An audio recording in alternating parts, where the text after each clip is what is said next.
Okay, this is Spoon TV coming to you live from the office of Senator Daniel Naatehn of Babalu County.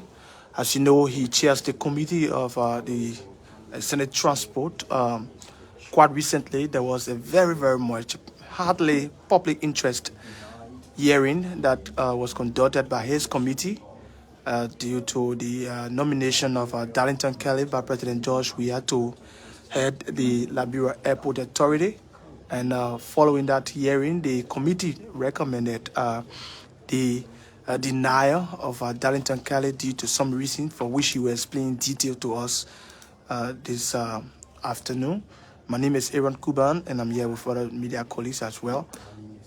Okay, so Senator, welcome to Spoon TV and other media outlets too as well. Thank you. Welcome to my office. Okay, so we like to begin, like I said in the intro, you headed a committee, or you heading the Senate committee, and you headed a hearing that was very critical as it relates to the Airport Authority Managing Director designate, and your committee recommended the denial of that nominee. Firstly, you care to tell us just a little historicity surrounding that decision? Okay, thank you very much. The LAA and the Roberts International Airport is one of the very important assets of the Republic. As you all may know, sometimes last year, there was a lot of information coming out of the airport relative to the lighting system and of course the managerial staff and all of that. And so the Senate took interest in fully understanding what was happening at the airport. A specialized committee was constituted by the pro tem. I was, yes, a member of that, even though I chaired the Transport Committee of the Senate. I was a member of that specialized committee. We took a visit at the airport to, on the spot, investigate what was going on and what needed to be recommended to the Liberian Senate. So that visit took place. We did an inspection. We understood fully the problems of the airport, which places a very important premium on everything that's needed to revamp and bring the airport to international standard.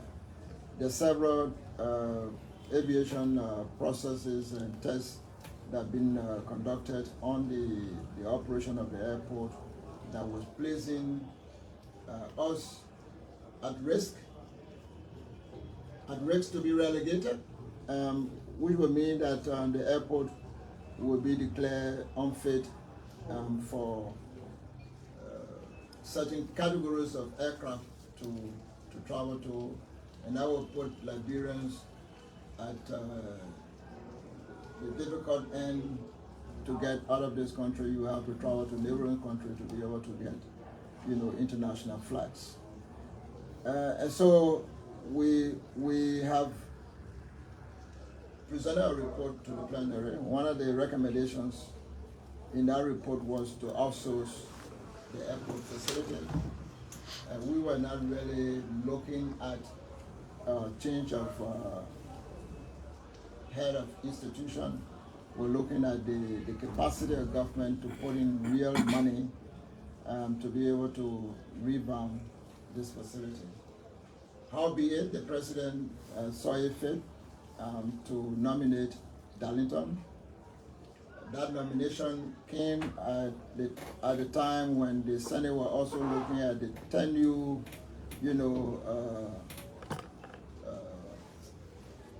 positions in the opportunities that were attached to government institutions. And the airport was one of those institutions that had 10 new, facility.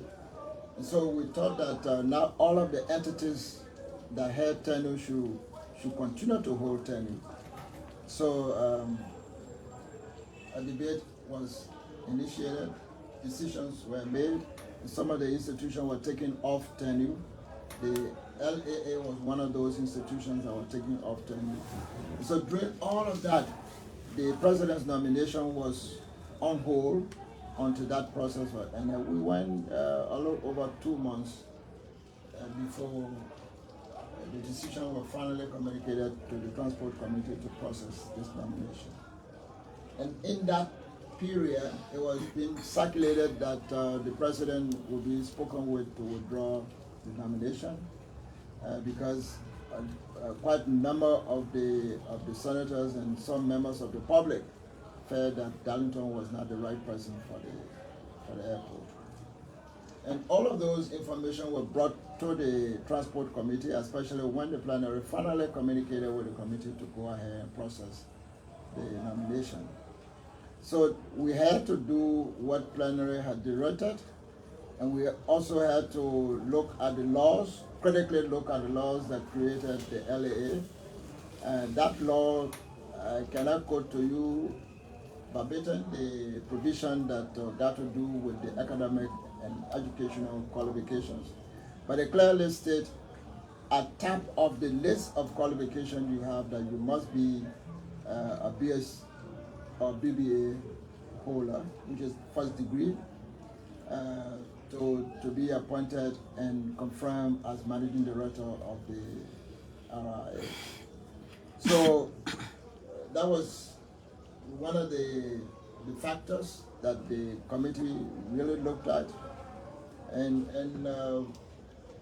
the interaction with Darlington to communicate to the committee his preparedness to head this entity, aside the educational qualification, was also not really convincing to committee members that he was prepared and he had the capacity to ably manage the airport. So Darlington does not have a first degree. He says in his CV partial, meaning he went to, and I'm a witness to that. He went to the Darlington University College. He did not complete because he and my daughter was attending the Darlington University College at that time, and but for some reason he did not complete and he had to travel. He traveled. He also did not follow through to get this first degree complete, and so that could not allow the committee to take a decision to have him confirmed to take over this job. And the airport itself is the recipient of huge assets from international investors. These assets are the aircrafts. You know, aircrafts that come in the airport are real value. And to have somebody who is not properly schooled in that business to sit over the administration of that facility that will receive these kinds of assets, we felt that it would be disservice to the investors that are coming to help Liberians and other internationals that travel to our country in and out. So we couldn't just, and with the demands from the public, we couldn't just do otherwise but to conclude our report and recommend the denial of Darlington as managing director. Yes, Senator, there was an issue about his CV, the one he presented and the one on the website of the executive mansion. Were you an investigator?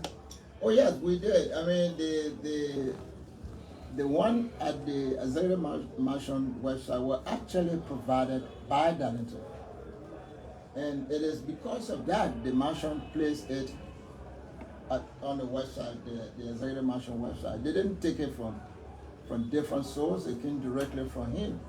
But after it was placed there and criticized, he felt that that was not the right CV to follow through to confirmation. And so he decided to swap it, but unfortunately, he did not ask the executive mansion to replace what he had. He decided to leave that with the executive mansion, and he brought to us his own version. And when the question was posed to him, he checked the committee up by saying, well, look, I don't work for the executive mansion. I don't know what they did there. And therefore, what they got there, they know where they got it from. But quite frankly, our investigation proved that it came from him. Now, Senator, the decision has been taken by the committee, also followed by the plenary of the Liberian Senate. There have been instances when the plenary of the Liberian Senate denies a particular person, and then the president goes ahead to make that person to act. We saw that in the case of the assistant minister for new media and branding at the Ministry of Information. So what if that happens in the case of Darlington Karnley? What would the committee or the Senate be doing about that? I doubt it if the president of the republic will repeat what he did in the past. This issue of the airport is a very high-profile institution. The president himself would not want to risk his life after the Senate has advised him against it. I mean, this is the reason why the writers of the Constitution decided that presidents nominate, and then the Liberian Senate have a second, contribution to the approval of that particular person to take on a given responsibility. So I have to believe the Committee on Transport got to believe members of the Senate that voted against the confirmation of Darlington got to believe the proton himself has to believe that the president will nominate another person for the Senate consideration. So we don't want to speculate that the president would allow this gentleman to act. Yeah, for my next question, before we come to you, something.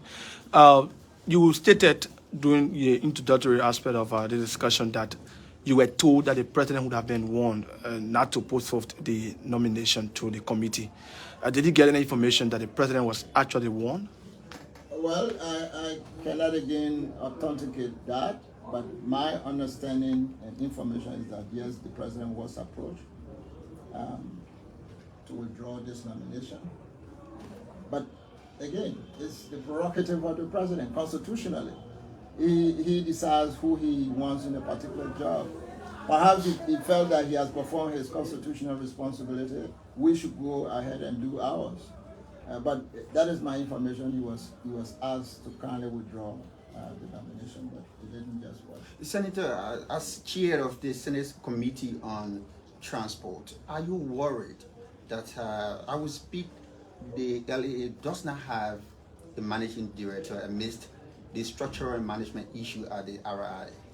Well, look, we just acted this week on the confirmation of the managing director.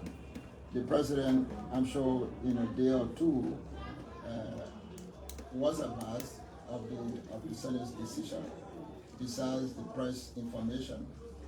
And it will take some time for the president to reconsider another person for that position. But in the interim, there are technicians that are at the airport, the deputy managing director for technical affairs, and another one. They are all well educated and trained individuals in this business, and so we are convinced that they will hold on to the management of the airport while the president is looking for another suitable person to be nominated. Senator, your action against the unconfirmed nominee, what message do you think that the president of Liberia can capture from the Senate? I think the president is very much satisfied with the president's decision. There was no interruption, there was no interaction, there was no request, there was no telephone call, there was no message from the presidency relative to this nomination. And I think the president was looking forward to a prudent and mature decision as to his nomination of Darlington.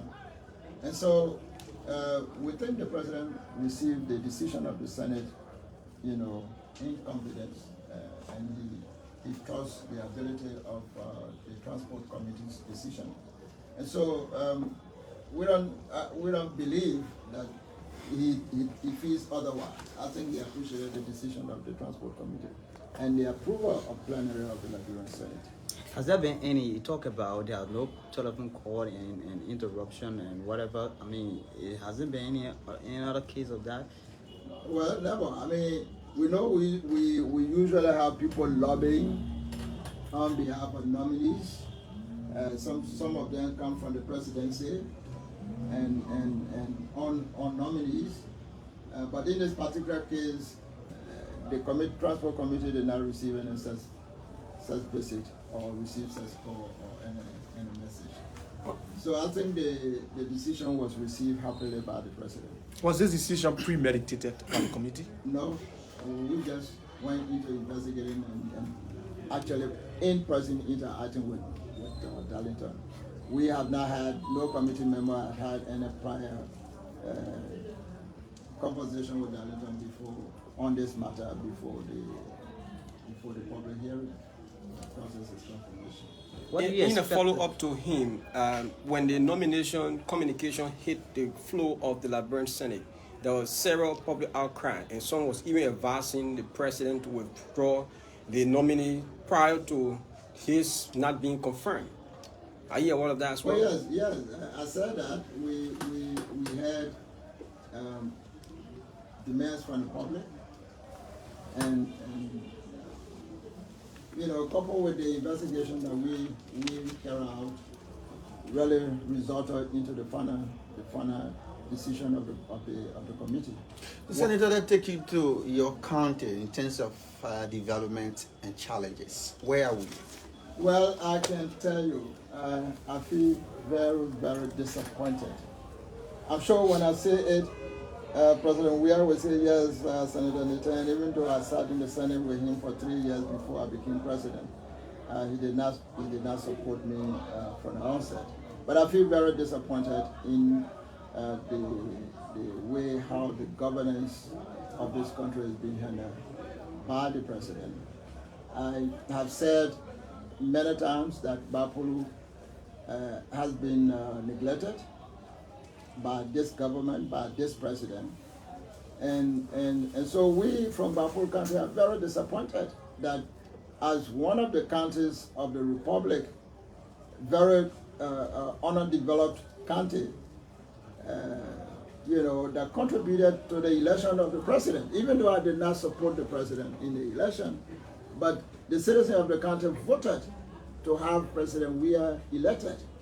And nothing I can point to, nothing he himself can point to that he has done in the country. All they are taking glory of is this one pitiful hospital.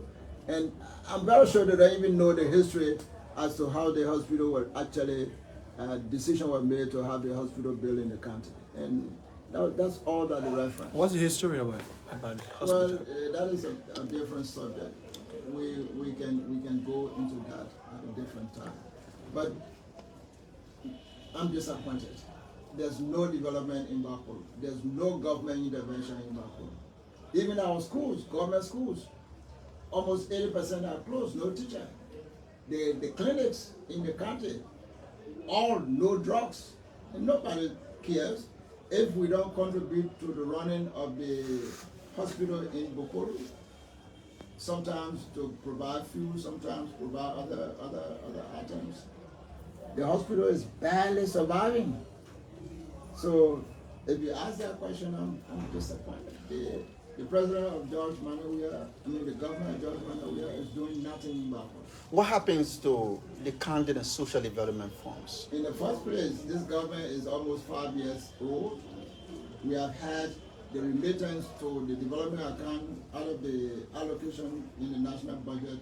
We have had one transfer, which is 100,000 for 5 years. And so county development money, we're supposed to have 200,000 every budget year. We have had only 100,000 transfer since this government came to power. Social development we don't have. I said now the Western cluster is reactivated, and out of the Western clusters, social contribution, Bapol will be benefiting. We have not got the first check cut yet for Bapol benefit, but our understanding is that it will be restored like it was before during the early time. So we don't have social fund, only the county development fund that we have. You know, we don't have any functional MDA, that is concession agreement, operational in our county. We have so-called logging companies taking logs out of the country without anything, and the executive, especially the president, said, y'all go there and cut the logs. Y'all go there and dig the gold. And we got tons of Ghanaians in the country with dredges all over in the waterways. They're digging the land everywhere in the country based on the instruction of the executive. So there where we are. What have been your own intervention as senator of the county? Well, as an opposition senator, I'm catching the devil. I manage as one of the owners an insurance entity that was established during the Charles Taylor era. I was never MPFL, I was never MPP. My colleague and myself founded this company. We managed to buy our own property on Lynch and Broad Street. We have a 4-story building that was built by us Liberians, and we are very trained insurance people. And so we felt we were doing and contributing to the economy of Liberia with that investment. We survived throughout this Charles Taylor time and all the other government before Ellen, but this government has come and completely destroyed that investment. They have decided that government institutions should not do business with the entity, and so it has restricted my financial exposure. My income from here to cater to the needs of more than 100,000 citizens, 6 administrative districts of the country, is just so minimum to cater to all of the demands that I get from the country. But we try to manage it. We are making minimum intervention of what we can get. So we get involved with some community projects, town hall construction, schools where the need is, clinics where the need is, and then we pay school fees for needed students in some of the public schools we have in the country, also the universities here in Nairobi. So we're doing our utmost best to utilize the little income that we get from this job to cater to the needs of our people. Honorable Senator, you talk about nothing more has been done in terms of infrastructure and other developmental initiative from the government. But you have had your son, Naatehn McGill, who has been sanctioned as one of the huge spenders in Liberia from one county to another. What has been his intervention? That is the worst character ever for Bapol to be associated with. I don't know whether Naatehn McGill really from Bapol. I don't know. That's the worst character ever from Bapol. It means nothing for the country. I mean, I was never sitting in the office of President Salif. I was never brought out by her. But I worked in the Senate. I served as one of the senators of the country. I served on the executive committee of the Senate. I took Ellen practically when it was needed in the country. When last you've ever heard Naatehn McGill asking his president for them to visit Bapol, where he comes from, where he professed to come from? When last beside the general county tour? When last you ever heard that some young fellows of the country have been appointed in government? When Naatehn McGill presides over appointment, all of the jobs go to the southeast. So that gentleman is the worst character to be associated with Bapol. He has done nothing, absolutely. Are you disappointed in his action? Seriously disappointed. In fact, that's an honest statement. That's an honest statement. So finally now, since his sanctions, you have been into the country. What has been some of the reaction from the people there? The citizens are very happy that this decision was made because they are not benefiting from him. In fact, the citizens are communicating that the president should have been dismissed. And I'm also re-echoing that the president should go ahead and dismiss him, turning it over to the Ministry of Justice for prosecution. So, I mean, what is the president waiting for? What else does he want? The man is sanctioned. The sanction document from the U.S. Treasury is saying you who do business with him will also be sanctioned. So the president wants to be sanctioned? And having suspended. And Babulu don't want to be sanctioned as well. We don't want to be. We never benefited from the young man that will be sanctioned because of us. Okay, thank you very much.